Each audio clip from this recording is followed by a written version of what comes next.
وربك الغني ذو الرحمة إن يشأ يذهبكم ويستخلف من بعدكم ما يشاء كما أنشأكم من ذرية قوم آخرين إنما توعدون لآت وما أنتم بمعجزين قل يا قوم اعملوا على مكانتكم إني عامل فسوف تعلمون من تكون له عاقبة الدار إنه لا يفلح الظالمون صدق اللہ العظیم۔ وربک، اور آپ کا رب، الغنی، وہ بے نیاز ہے، ذو الرحمہ، بڑی رحمت والا ہے، ان یشاء، اگر وہ چاہے، یذہبکم، وہ تمہیں لے جائے، ویستخلف، اور وہ نائب بنائے، من بعدکم، تمہارے بعد، ما یشاء، جسے وہ چاہے، کما انشاء، جس طرح کہ اس نے اٹھایا، کم، تمہیں، من ذریت قوم آخرین، ایک دوسری قوم کی اولاد سے، ان بے شک، ما توعدون، جس کا تم سے وعدہ کیا جاتا ہے، لآت، البتہ یقیناً وہ آنے والا ہے، وما انتم، اور تم نہیں ہو، بمعجزین، عاجز کرنے والے، شکست دینے والے۔ قل، آپ فرما دیجئے، یا قوم، اے میری قوم، اعملوا، تم عمل کرو، علی مکانتکم، اپنی جگہ پر، انی عامل، بے شک میں بھی عمل کرنے والا ہوں، فسوف تعلمون، پس ان قریب تم جان لوگے، ما تکون لہ، کون ہے کہ ہے اس کے لیے، عاقبۃ الدار، آخرت کا بہترین انجام، انہ، بے شک، لا یفلح الظالمون، کامیاب نہیں ہوتے ظالم۔ یہ آج کے درس کی 3 آیات کریمہ ہیں۔ اس سے پہلے والی آیات کریمہ میں انسان کی 2 دشمنیوں کا بیان تھا کہ انسان کی 2 طاقتیں وہ دشمن ہیں اور انسان کا نقصان کرتی ہیں۔ ایک تو شیطان کی شیطنت کو، اس کی شرارت کو بیان کیا گیا کہ وہ تمہارا دشمن ہے، اس کو اپنا دشمن ہی سمجھنا، اس سے دوستی نہ لگانا۔ دوسرا، دنیا کا دھوکہ، دنیا کی ظاہری خوبصورتی، دنیا کی آسودگیاں، دنیا کی نعمتیں، اس کی وجہ سے انسان دھوکے میں مبتلا ہوتا ہے اور وہ تصور اور خیال کرتا ہے کہ یہاں دنیا میں سب اچھا ہو رہا ہے تو یہ اس بات کی علامت ہے کہ میرا رب مجھ سے راضی ہے، جب یہاں اچھا ہو رہا ہے تو آخرت میں بھی اچھا ہوگا۔ اس سے انسان دھوکہ کھا کے وہ نیک اعمال سے دور رہتا ہے، اور جو وہ گناہ کر رہا تھا ان سے وہ توبہ نہیں کرتا۔ یقیناً ان دونوں شکلوں میں توبہ کے بغیر جانے والا، وہ کافر ہو، وہ فاسق ہو، وہ گناہگار ہو، یقیناً اس کی موت بھی بری اور اس کی آخرت کی بھی بری۔ آج کی درس کی آیات کریمہ میں اللہ تعالیٰ جل شانہ نے اسی بات کو اور اسی موضوع کو مزید ایک دوسرے انداز سے بیان فرمایا۔ چنانچہ پہلی آیت کریمہ میں ارشاد ہے، وَرَبُّكَ، اور تمہارا پروردگار، تمہارا اللہ، الغنی ذو الرحمہ، وہ بے نیاز ہے، بڑی رحمت والا ہے۔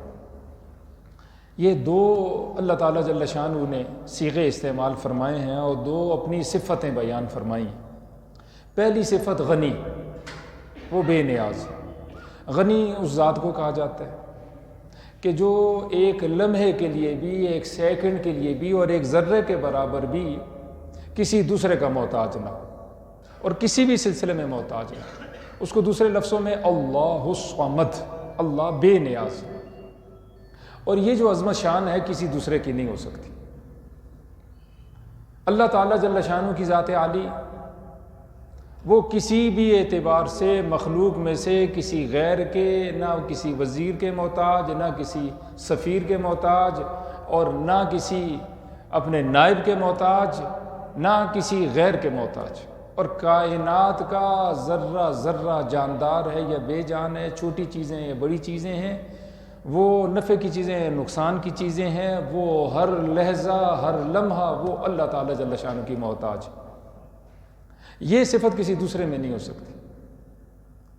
کیوں؟ مثلا ایک آدمی کو روئے زمین کی بادشاہت دے دیجئے، تمام کی تمام چھوٹی بڑی سلطنتیں اس کے قبضہ قدرت میں، کنٹرول میں بالفرض، پھر بھی وہ محتاج ہے، بیوی کا محتاج ہے، اولاد کا محتاج ہے، بھائیوں کا محتاج ہے، خاندان والوں کا محتاج ہے، سفیروں کا محتاج ہے، وزیروں کا محتاج ہے، اپنے معاونین کا محتاج ہے، عوام کا محتاج ہے، نوکروں کا محتاج ہے، ماتاتوں کا محتاج ہے، اور کسی ایک اعتبار سے محتاج نہیں، کئی اعتبار سے وہ محتاج ہے۔ وہ اکیلا کچھ نہیں، اس کی قوت ہو، اس کی طاقت ہو، جو کچھ بھی اس کے پاس ہے، وہ سب کا سب ان نیچے والوں کے مرہون منت ہے کہ ان کی وجہ سے اس کے پاس قوت ہے، طاقت ہے۔ اب یقیناً اللہ تعالیٰ جل شانہ اس صیغے کے بعد غنی، وہ بے نیاز ہے۔ اگر ایک بادشاہ سب سے بے نیاز ہو جائے، ایک منٹ کے لیے تصور خیال کریں، تو بے نیازی کے بعد وہ ایک ذرہ نہ کسی کو دے گا اور نہ اس میں کوئی شفقت نرمی پیدا ہوگی۔ وہ بڑا بادشاہ بھی ہو یا چھوٹے اختیار والا یا بڑے اختیار والا، وہ کسی کو اگر کچھ دیتا ہے، ماتاتوں کو کچھ دیتا ہے، اختیارات دیتا ہے، روپیہ پیسہ دیتا ہے، عزت دیتا ہے، اس میں نرمی ہے، اس میں اچھائی ہے، جو بھی ہمیں نظر آ رہی ہے، وہ اس واسطے ہے کہ وہ ان کا محتاج ہے۔ اللہ تعالیٰ جل شانہ نے یہ صیغہ استعمال فرمایا کہ وہ تمہارا اور کائنات کا وہ ایک معمولی سا بھی ذرے برابر بھی محتاج نہیں۔ اس کے فوراً بعد فرمایا وہ بے نیاز ہے لیکن ہے بڑی رحمت والا۔ مخلوق میں اگر یہ صفت پیدا ہو جائے بے نیازی والی، تو اس میں غرور ہوگا، اکڑ، تکبر، وہ پکڑ کرے گا، گرفت کرے گا، وہ ظلم کرے گا، نا انصافیاں کرے گا۔ جہاں تک اللہ کی ذات عالی کا تعلق ہے، وہ بے نیاز ہونے کے ساتھ، بے پرواہ ہونے کے ساتھ بڑی مہربانی والی۔ بڑی بے نیازی اور بڑی رحمت، اس کو حضور اکرم صلی اللہ علیہ وآلہ وسلم نے مسلم شریف کی ایک روایت ہے، اس میں یوں بیان فرمایا، لَوْ أَنَّ أَوَّلَكُمْ وَآخِرَكُمْ وَإِنسَكُمْ وَجِنَّكُمْ وَرَطْبَكُمْ وَيَابِسَكُمْ، تمہارے اول آخر، تمہارے انسان جن، تمہاری خشک چیزیں اور تر چیزیں، کانوا کأتقى قلب رجل واحد ما زاد فی ملکی شیئا، یہ یوں ہو جائیں جس طرح ایک انتہائی نیک اور پرہیزگار انسان ہے جو آنکھ کے جھپکنے کے برابر بھی اللہ کی نافرمانی نہیں کر رہا، سب کے سب ایسے ہو جائیں۔ اللہ فرماتے ہیں میری ملک، میری قدرت، میری طاقت میں، میرے اختیارات میں ایک رائی کے دانہ کے برابر بھی کوئی اضافہ نہیں ہوگا، وہ ایسا بے نیاز۔ آسمانوں پہ حضور اکرم صلی اللہ علیہ وآلہ وسلم نے فرمایا وَمَا يَعْلَمُ جُنُودَ رَبِّكَ إِلَّا هُوَ، ایسے اللہ کے لشکر ہیں، فرشتے ہیں کہ ان لشکروں کو اللہ کی سوا کوئی نہیں جانتا۔ کوئی رکوع میں، کوئی سجدے میں، کوئی قومے میں، کوئی جلسے میں، کوئی تسبیح میں، کوئی تکبیر میں، کوئی تحلیل میں، اور کس کس انداز سے اللہ کی تسبیحیں بیان ہو رہی ہیں۔ آسمان ان کے بوجھ کی وجہ سے چرچراتا ہے، لیکن حضور نے فرمایا اس کے باوجود اللہ تعالیٰ جل شانہ ان فرشتوں کی اس تسبیح کا، عبادت کا محتاج نہیں۔ وہ اتنی بھی نافرمانی نہیں کرتے کہ جتنا کہ آنکھ کا جھپکنا ہوتا ہے۔ لا یعصون اللہ ما امرہم ویفعلون ما یؤمرون، ایک لمحے کے لیے بھی وہ اپنے پروردگار کی نافرمانی نہیں کرتے، وہ وہی کچھ کرتے ہیں کہ جس کا ان کو حکم دیا گیا۔ کیوں؟ ان میں نافرمانی کا جذبہ ہی کوئی نہیں۔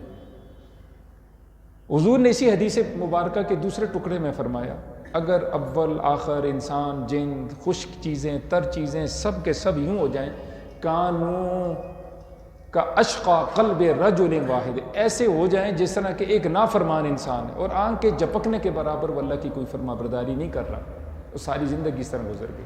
اور میں اللہ تعالیٰ جل شانہ کی شانوں میں کوئی کمی بھی واقع نہیں ہوتی۔ یہ سمجھایا گیا اللہ تمہارا محتاج ہے، اس کے باوجود فرمایا ذو الرحمہ، بڑی رحمت والے ہیں۔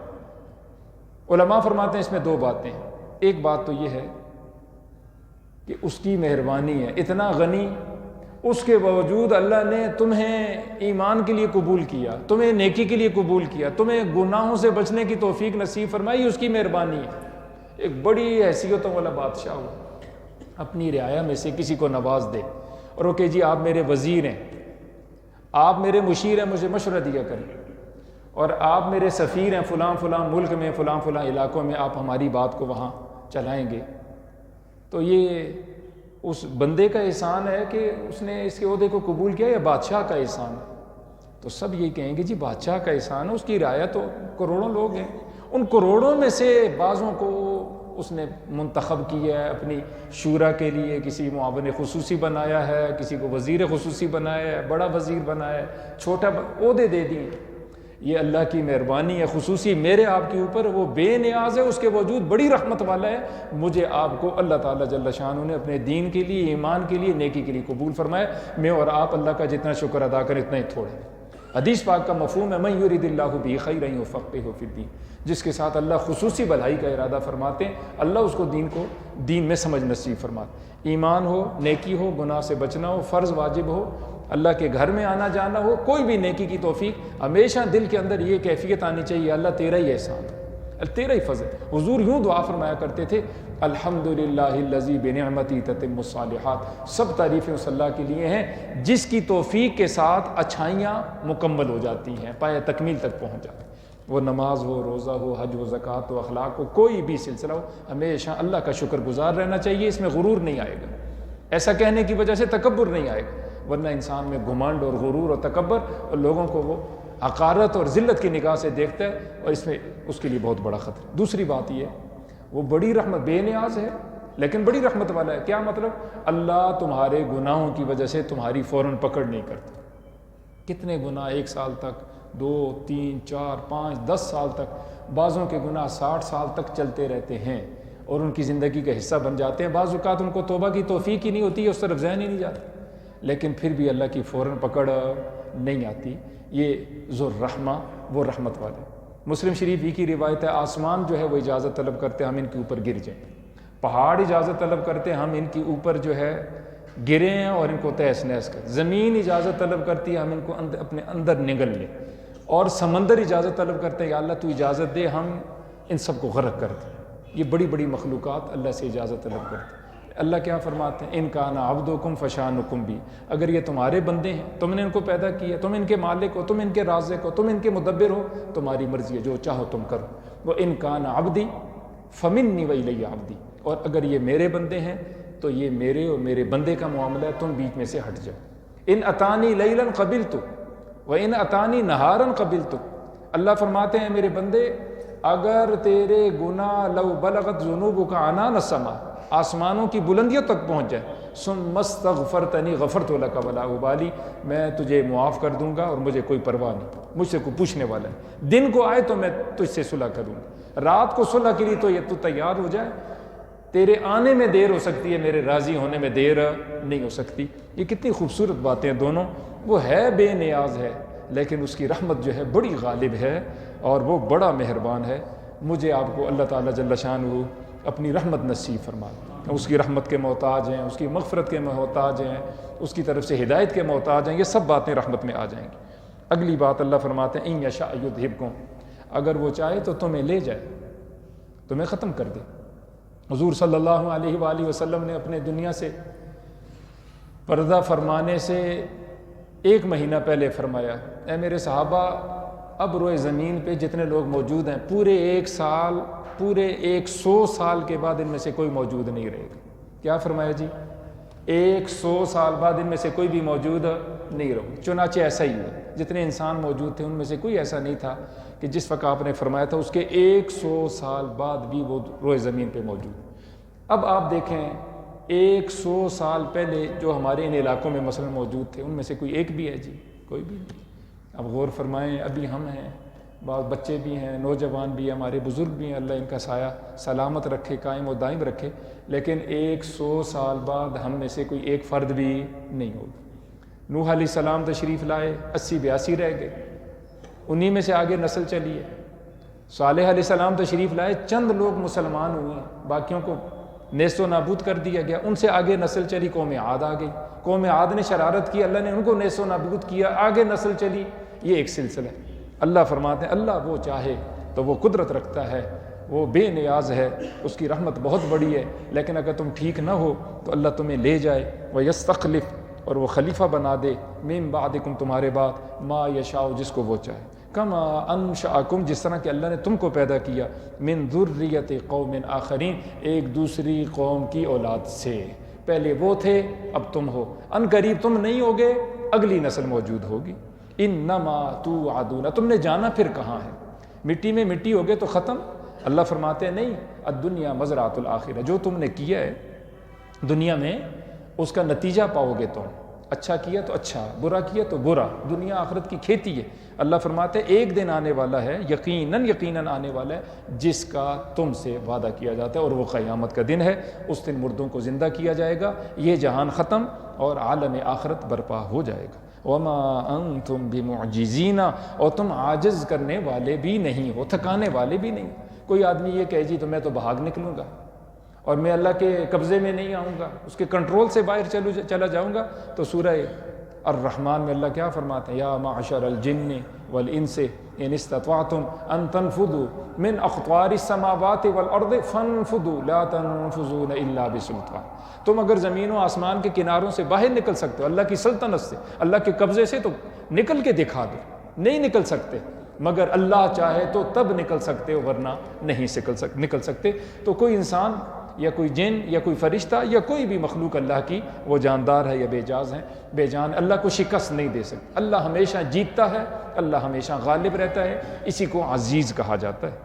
قل یا قوم، اے پیغمبر صلی اللہ علیہ وآلہ وسلم آپ فرما دیجئے، اے میری قوم، اعملوا علی مکانتکم، تم عمل کرو اپنی جگہ پر. یہ کب کہا جا رہا ہے؟ جب حضور نے 12 سال مکہ المکرمہ میں محنت فرمائی، لیکن حضور کو بڑا ستایا گیا. شیب ابی طالب میں 3 سال تک کھانا پینا، علیک سلیک، آنا جانا، تمام معاملات کا بائیکاٹ کیا گیا، سوشل بائیکاٹ مکمل. پہرے دار کھڑے ہیں اور بڑے ظلم ہیں، زیادتیاں ہیں، ناانصافیاں ہیں، مسلمانوں کو مارا جا رہا ہے، پیٹا جا رہا ہے، نماز کی اجازت نہیں، اذان کی اجازت نہیں، مسلمانوں سے ملنے ملانے کی اجازت نہیں. 12 سال تک کچھ لوگ تیار ہوئے. اللہ نے فرمایا تمہاری مرضی ہے، تم عمل کرو جو اپنی جگہ، جتنا تم نے مزید بھی زور لگانا ہے لگا لو. انی عاملون، ہم عمل کریں گے اپنی جگہ، میں بھی عمل کرنے والا ہوں. میں اپنی روش پہ عمل کروں گا، طرز پہ، تم اپنی طرز پہ عمل کرو. فسوف تعلمون، ان قریب تم جان لو گے. ما تکون لہ، کون ہے کہ اس کے لیے ہوتا ہے عاقبۃ الدار، آخرت کا بہترین انجام. چنانچہ ہم نے دیکھا آخرت کا بہترین انجام حضور کے لیے، حضور کے غلاموں کے لیے، اور دنیا کا بھی بہترین انجام کس کے لیے؟ حضور کے لیے، حضور کے غلاموں. 10,000 کا لشکر اسی شہر میں داخل ہوا، مکہ المکرمہ میں، فاتحانہ حیثیت سے. کسی میں جرت نہیں کہ اس لشکر کو آنکھ اٹھا کے دیکھ سکے. یا تو وہ مسلمان ہوئے سب کے سب، یا پھر وہ کفر ہی پہ سارے کے سارے دنیا سے رخصت ہو گئے، ناکام ہو گئے. دنیا بھی ان کی خراب ہوئی نہ ماننے والوں کی، آخرت بھی خراب. انہ لا یفلح الظالمون، بے شک جو ظالم ہیں وہ کامیاب نہیں ہوتے. سب سے بڑا ظالم کافر ہے، سب سے بڑا ظالم مشرک ہے. فرمایا کبھی بھی مشرک اور ظالم کامیاب نہیں ہو. اللہ سے دعا ہے اللہ ہمیں یقین عمل کی توفیق سے مالا مال فرمائے.